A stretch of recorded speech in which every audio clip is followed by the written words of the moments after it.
ভাগ করা লাগবে, এখানে পাতলা মোটা আছে।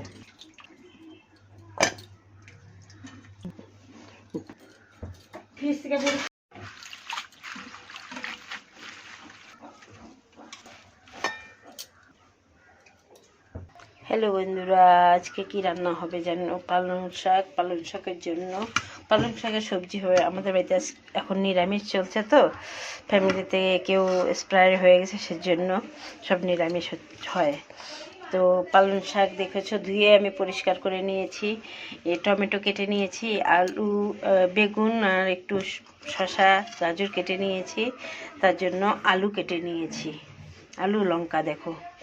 তারপরে হচ্ছে করলা কেটে নিয়েছি। করলা মেয়েরা খায় না বলে মেয়েদের জন্য তার সাথে আলুটা আমি ভেজে নিব, আলু কেটে নিয়েছি। আর পরে শেষে আমি ধনেপাতাটা সব কিছুর মধ্যে দিব, এটাও ধুয়ে রেডি করে নিয়েছি। তো চলো দেখা যাক। কড়াই দেখো বসিয়ে দিয়েছি, আমি ওর মধ্যে তেলটা ঢেলে দিলাম। দেখো তেলটা গরম বসিয়ে দিয়েছি। এখন ওর মধ্যে আমি প্রথমে আলুটা ছেড়ে দিব, আলুটা ভেজে নিয়ে নেব।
হলুদ, লবণ,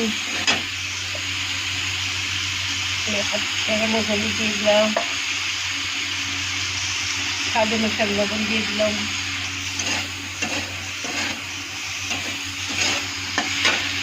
এখন আলু বেগুনটা ছেড়ে দেবো, ভালো করে মিক্স করবো।